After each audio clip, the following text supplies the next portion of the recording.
So hello guys, so this is the next story time है. So यो story चाहिँ how I came into the MBBS भन्ने टपिकमा हो. So अहिले चाहिँ म एमबिबिएस सेकेन्ड इयरमा पढ्दैछु.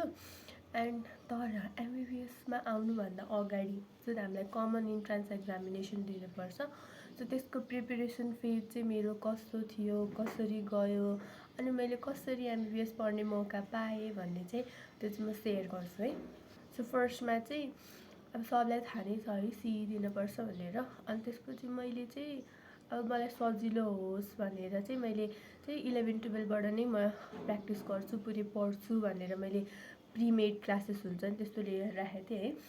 अनि त्यसपछि के हुन्थ्यो भन्दाखेरि चाहिँ बिहानबाट कलेज गयो, कोचिङ गयो, त्यसपछि फेरि 12को उत्तिकै प्रेसर हुन गयो. मैले 12बाट गरेँ अब 11बाट होइन.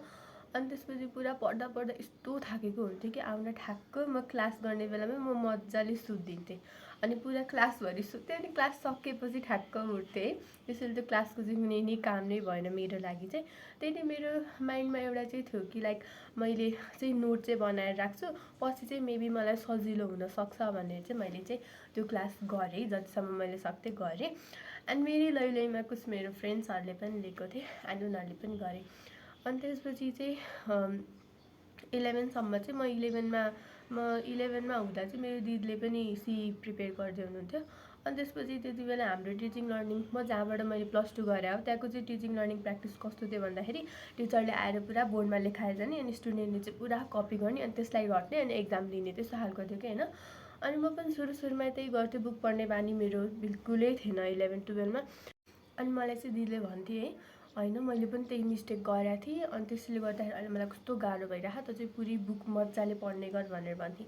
अनि मैले 11को बिचबाट भनौँ न, त्यसपछि मैले सबै बुक्सहरू पढ्न स्टार्ट गरेँ होइन. जुन पढाइ हुनेवाला छ त्यो म यस्तो अलिकति हेरेर जान्थेँ, एन्ड बुकबाट नि पढ्ने, हाइलाइट गरेर राख्ने, त्यस्तो कामहरू गर्न थालेँ. अनि सुरुमा चाहिँ हाम्रो कलेजमा पनि एक दुईचोटि मात्र है के भन्दाखेरि चाहिँ यो इन्ट्रान्स एक्जाममा अलिक सजिलो होस् भनेर चाहिँ त्यो टेस्टहरू लिन थालेँ कि त्यस्तै है. अनि त्यसपछि मैले पनि दिएँ. त्यति बेला चाहिँ मेरो फर्स्ट टाइममा चाहिँ 83 जति आएको थियो है. अनि त्यसपछि मलाई त लागेको थियो ओहो मैले त गर्न सक्ने रहेछु भनेर 11मा मेरो त्यस्तो आएर भएको थियो है. अनि त्यसपछि हुन त अब आफूले राम्रो गर्नलाई त आसपासमा मान्छे पनि मोटिभेटिङ हुन पऱ्यो नि. मेरो आसपास चाहिँ बिल्कुलै थिएन.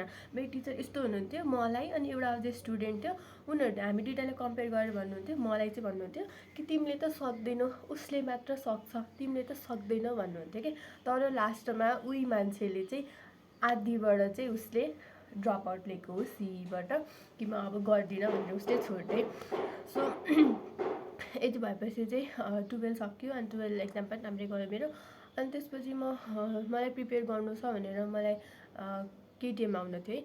अब मेरो दिदीहरूले पनि प्रिपेयर गरेको हुनाले चाहिँ उनीहरूले चाहिँ मलाई सजेस्ट गरेको थियो कि अफलाइन क्लास भन्दा चाहिँ अनलाइन बेटर हुन्छ, सो सबको लेक्चर लिने एन्ड पढ्ने भनेर भनेको थिएँ.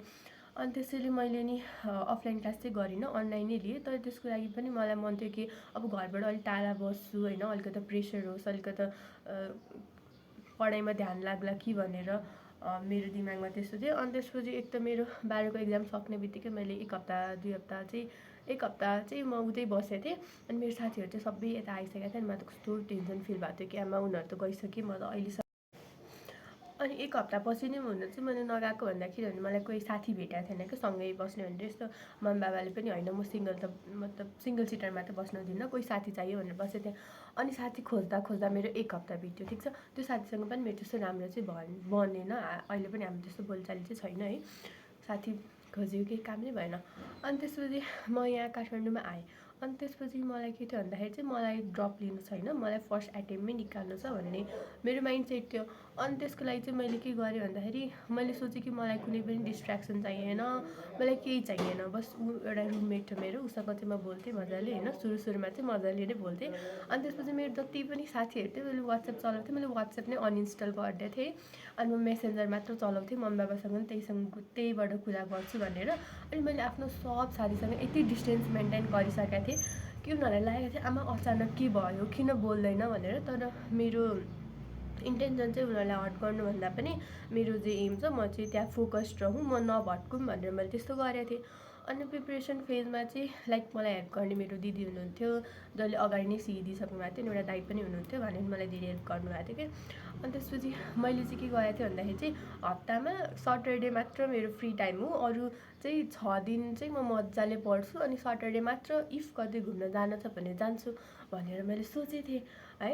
अनि त्यसपछि अनि म चाहिँ सटरडे मात्र कति जान्थेँ है, सटरडे एक्जाम दिन्थेँ। एक्जाम पनि फेरि म 2टा दिन्थेँ, किन दिन्थेँ थाहा थिएन, त्यो पनि म 2टा दिन्थेँ, एउटा नेममा पनि दिन्थेँ अनि एउटा भाइब्रेन्टमा पनि दिन्थेँ। अनि त्यसपछि एक्जाम दिएर आएर एकछिन रेस्ट गर्थेँ, सुत्थेँ, अनि त्यसपछि यस्तो अलिअलि घुम्थेँ, त्यति मात्र गर्थेँ। त्यस्तो साह्रो घुम्ने त त्यति बेला पनि थिएन है। अनि त्यसपछि अनि आएपछि निमे रिजल्ट निकाल्नुभन्दा अगाडि आफै सबै चेक गरेर है, अनि सबै रिजल्ट निकाली भ्याउँथेँ कि, अनि ट्याक्क म्याच गर्थेँ त्योसँग चाहिँ।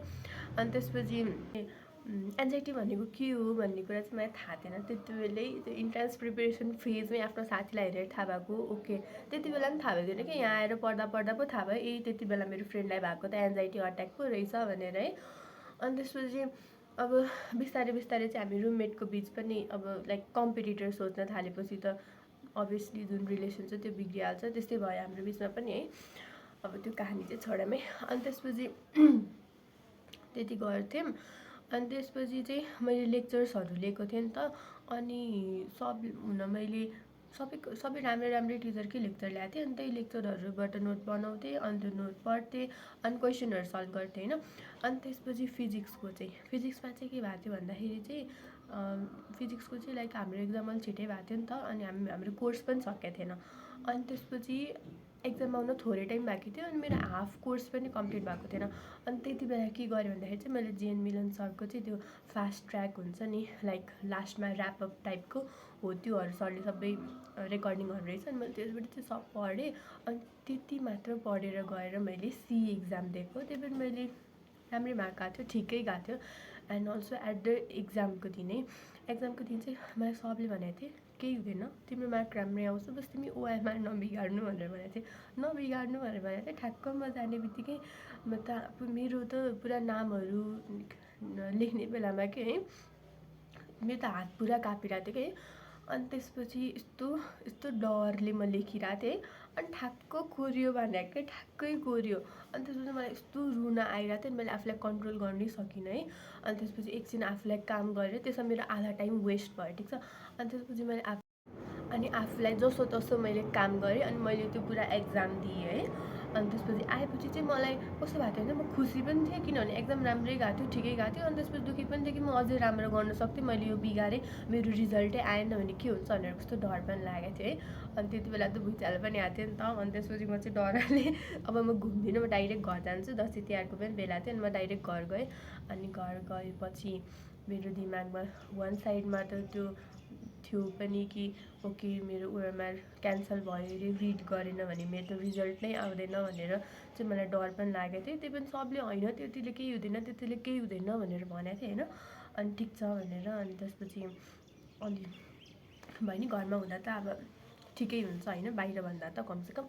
अनि त्यसपछि त्यो रिजल्टको दिन थियो, ठिक छ। रिजल्ट हाम्रो 10-11 बजे यस्तै आएको थियो होइन। अनि त्यति बेला चाहिँ सबजना मतलब हामी 3जना भाइ बहिनी चाहिँ उठेका थियौँ, मम्मी बाबा चाहिँ सुतिसक्नु भएको थियो कि होइन।